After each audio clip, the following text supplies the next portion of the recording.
एक आदमी ने, पत्रकार ने पूछा कि महाराज आप नग्न रहते हैं और स्त्रियां आपके पास आती हैं आपके कक्ष में, आपको कैसा लगता है? अरे मैंने कहा मुझे कैसा लगेगा? बोले नहीं आप बताइए, मैं जनरल प्रश्न पूछ रहा हूं। मैंने कहा मुझसे पूछ रहे कैसा लगता है? मैंने कहा मुझसे मत पूछो, घर जाओ और अपने 2 साल के निर्विकार नंगे बच्चे से पूछना कि उसकी माँ बहन कमरे में आती है तो उसे कैसा लगता है। मैंने कहा जब तुम बहुत छोटे थे और माँ के आंचल का जब दूध पीते थे तो बोले माँ के आंचल में हाथ रखने पर तुम्हें कैसा लगता था? विचार करिए, सोचना है आपको। जब भी माताएं बहनें आती है ना तो मुझे ऐसा लगता है कि ये मेरी माँ है और मैं इनका छोटा सा बालक हूं। निर्विकार निर्वासना में फैशन और व्यसन से बचिए, ये देश के लिए बहुत बड़ा खतरा है। युवा पीढ़ी फैशन और व्यसन में जा रही है। पहले लोग मेरे पास आते थे तो जेब से बादाम गिरती थी, सुपारी गिरती थी, अक्षत गिरा करता था।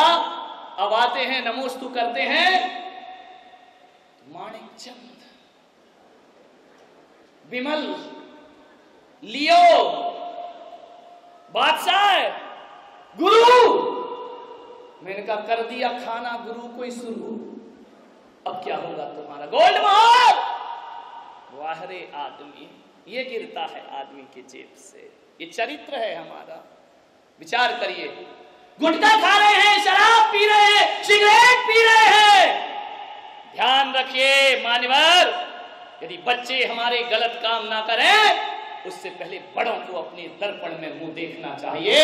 यदि एक बाप ही पान मसाला खाएगा, एक बाप ही गुटखा खाएगा, एक बाप ही बच्चे से सिगरेट मंगाएगा, तो बताइए किस हैसियत से वो बच्चों को मना कर सकता है कि बेटा सिगरेट मत पीना, बेटा मसाला मत खाना। अरे युवा पीढ़ी को सुधारने से पहले हमारी प्रौढ़ पीढ़ी को अपना जीवन बदलना होगा। हमारे बुजुर्गों को, तुम तंबाकू खा रहे हो, तुम पान मसाला खा रहे हो और बच्चों से कह रहे हैं कि आप ऐसा मत करिए, आपकी बातों का कोई प्रभाव नहीं पड़ेगा। मान्यवर, एक माँ बाप अपनी औलाद को जिंदगी भर नहीं बदल पाते हैं और एक संत अपने आपके बच्चों को 1 घंटे के सत्संग में जीवन बदल के रख दिया। क्यों? क्योंकि हम जो करते हैं वही बोलते हैं। तुम केवल बोलते हो और करते नहीं हो। ध्यान रखिए, साधु जुबान से ही नहीं बोलता, साधु अपने जीवन से भी बोल करके दिखाता है। ध्यान, आपके बच्चे मेरा कहना मान जाते हैं। मैं कहता हूं बेटे मंदिर जाना, हाँ महाराज जाऊंगा। मैं कहता हूं बेटा सिगरेट नहीं पीना, हाँ महाराज नहीं पीऊंगा। आप जिंदगी भर कहो तो नहीं सुनेंगे। ध्यान रखिए, क्यों?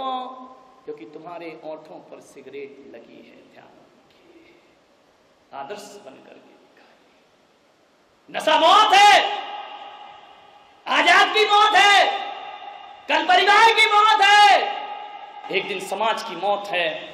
और नशा यदि बढ़ते गया तो पूरे राष्ट्र की मौत है, और भी बढ़ा तो नशा पूरे विश्व की मौत हो जाया करता है।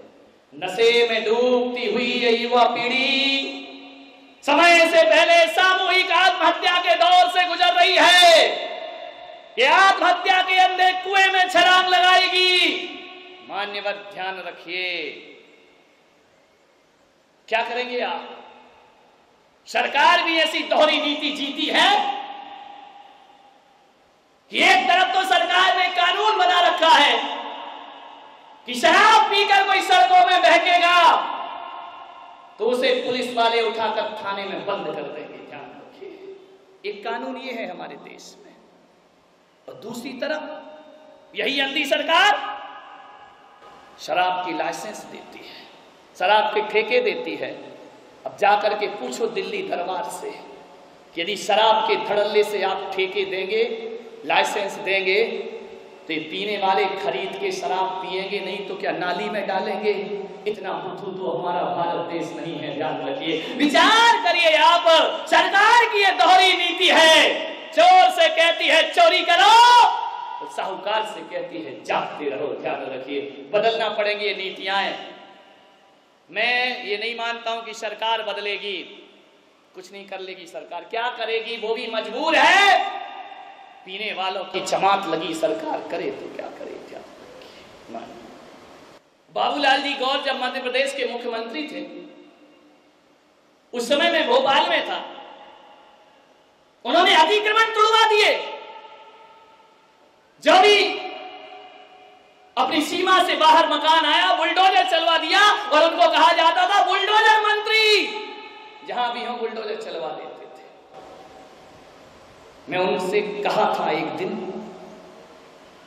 कि मकानों के अतिक्रमण को तो तुड़वा देते हो, बोतलों के अतिक्रमण को भी तुड़वाइए, देश का भला हो जाएगा, देश का कायाकल्प हो जाएगा। एक तरफ तो रहने वाले का मकान तोड़ डालते हो, और हर चौराहे, हर गलियारे, हर नुक्कड़ पर शराब की दुकान भी खुलवाते हो। ध्यान रखिए, आज से मैं ये नहीं कह रहा हूं कि अतिक्रमण नहीं तोड़ा, बिल्कुल तोड़ना चाहिए। राजाज्ञा के विरुद्ध कोई भी काम हमें नहीं करना चाहिए। जिस राष्ट्र में रहते हैं, जिस देश में रहते हैं, राजा के अनुशासन में रहना हमारा फर्ज और दायित्व बना करता है। ध्यान रखिए, सीमाओं का उल्लंघन करोगे टूटेंगे। लेकिन मैं आपसे कहता हूं, कोई मंत्री अतिक्रमण तुड़वाता है तो तुम सब मिलके भी तो कोई मैखाने तुड़वा सकते हो, शराब की दुकानें बंद करा सकते हो। अरे जब शराब बिकेगी नहीं तो पिएगा कौन? और यदि सारे लोग शराब पीना ही छोड़ देंगे तो फिर बेचेगा कौन? ध्यान, गलती दोनों तरफ से है, सरकार की भी गलती है और नागरिक की भी बहुत बड़ी गलती है। ध्यान, क्या हो गया मेरे देश को? जिस देश में गंगा बहती है, हम उस देश के वासी हैं। गंगा इस देश की लाइफ लाइन है मेरे भाई, मेरे देश की पवित्र गंगा। ऐसा देश है हमारा कि जहां मैदानों में गंगा बहा करती है और मंदिरों में गंधोदक रखा करते हैं, जिसे हम माथे में लगाकर जीवन को धन्य किया करते हैं। मानवर, जिस देश में गंगा बह रही हो वहां शराब की नदियां बहें, शर्म की बात हुआ करती है। गिलासों में जो उबरे वो न डूबे उबे जिंदगानी में, और हजारों बह गए इन बोतलों के बदलबारी में। मान्यवर, एक शराबी शराब पी रहा था, मुझे मिल गया। मैंने कहा शराब क्यों पीते हो? मालूम उसने क्या बोला? मुझे पीने का शौक नहीं। शर्माओ मत, आता है, ध्यान रखिए। पीता हूं गम भुलाने को। मैंने कहा पागल, एक बात बता, शराब पीने से तू गम भूल जाता है? बोले हाँ महाराज, जितनी देर नशा रहता है उतनी देर तो भूल ही जाता हूं। मैंने कहा पागल, तू तो थोड़ी देर को अपना गम भूल जाता है, मगर याद रख, जिंदगी भर को तेरा परिवार गम में डूब जाता है। ध्यान रखिए, अपने थोड़े से गम को भुलाने के लिए पूरे समाज को, पूरे परिवार को गम में डुबो देना, इनका ये कोई नीति की बात नहीं हुआ करती है, ये कोई न्याय की बात नहीं है, ये अन्याय है। हम क्षणिक शौक के लिए पूरे परिवार को तबाह करते हैं। मैंने कहा एक काम कर, गम भुलाना है ना, आज से गाना गाना बंद कर दे कि पीता हूं गम भुलाने को। शराब पीने से गम नहीं भूलेगा, लेकिन मैं कहूंगा गंगा में नहा ले, गंधोदक माथे से लगा ले। गंगा में नहाएगा तो चंगा हो जाएगा, और शराब में नहाएगा तो भिखमंगा हो जाएगा। ध्यान रखिए, तेरे खाने के भी लाले, पर गंगा में डुबकी लगा लो, गम मिट जाएंगे आपके। गंधोदक माथे पर चढ़ा लो, गम मिट जाएंगे आपके।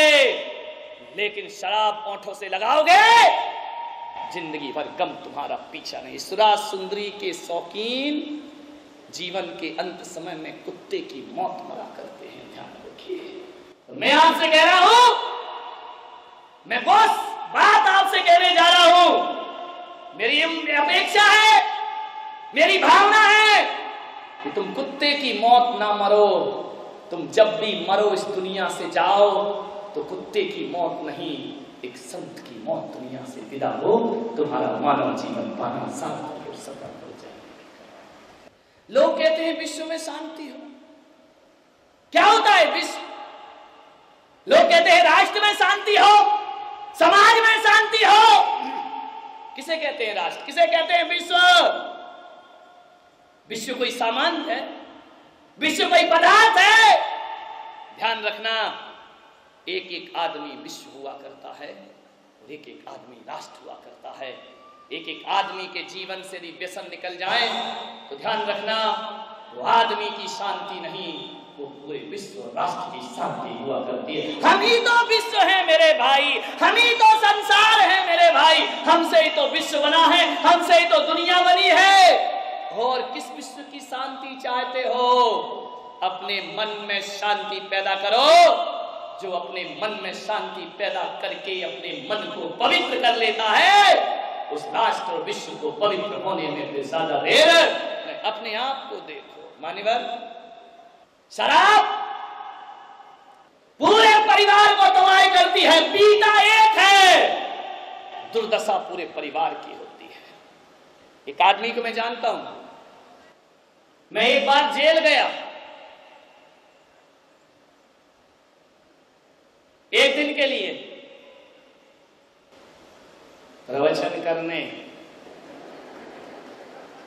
और कुछ मत लगाओ अर्थ कि मैंने कोई कांड किया इसलिए जेल गया। हर शहर में जाता हूं, प्रवचन करने गया, उपदेश देने गया। मेरे प्रवचन के बाद मैंने क्या देखा कि एक कैदी एक पेड़ के नीचे बैठा आंसू लुढ़का रहा है। मेरा वहां से गुजरना हुआ, मेरी निगाहें पड़ी उस पर, मैंने जाकर उसके सिर पे हाथ रखा। मैंने कहा मेरे भाई रोते क्यों? बोले महाराज मैं इसलिए रो रहा हूं कि 8 दिन बाद मेरी सजा पूरी हो रही है। 20 साल की सजा गुजार ली मैंने, अब मैं बाहर निकल रहा हूं, इसलिए मेरी आंख से आंसू आ रहे हैं। मैंने कहा पागल, बाहर निकलते समय तो हर कैदी खुश होता है, पिंजरे से बाहर आता है, पक्षी आनंद में डूबता है। उसने मेरे पैर पकड़े, आंसुओं से पैर धो दिए कि महाराज चाहे कुछ भी करो, जेलर साहब से बोलकर मेरी सजा माफ मत करवाओ, मेरी सजा पूरी मत करवाओ। जितने दिन भी मैं जीना चाहता हूं इसी जेल के भीतर जीना चाहता हूं। मैंने कहा अजीब आदमी है। अधीक्षक साहब मेरे साथ चल रहे थे। मैंने कहा ये कैसा अजीब कैदी है, ये कहता है मुझे बाहर नहीं जाना है, मुझे यही रहना है, और मेरी सजा पूरे होते ही जेलर साहब मुझे जेल से बाहर कर देंगे। मैं बाहर नहीं जाना चाहता महाराज। मैंने कहा वजह क्या है? जेलर ने कहा कि वो टूटा हुआ आदमी है महाराज, ये बाहर की दुनिया में अब प्रवेश नहीं करना चाहता है। मैंने उसके जख्मों पर मलहम लगाने का प्रयास किया। मैंने कहा बता भाई तुझे क्या तकलीफ है, एक बात तो बता दे, क्या वजह थी जो तू इस जेल के भीतर अपनी जिंदगी गुजार रहा है? ये 20 साल गुजार दिए तूने। बोले महाराज मेरा भी एक परिवार था, एक बहुत अच्छी पत्नी थी,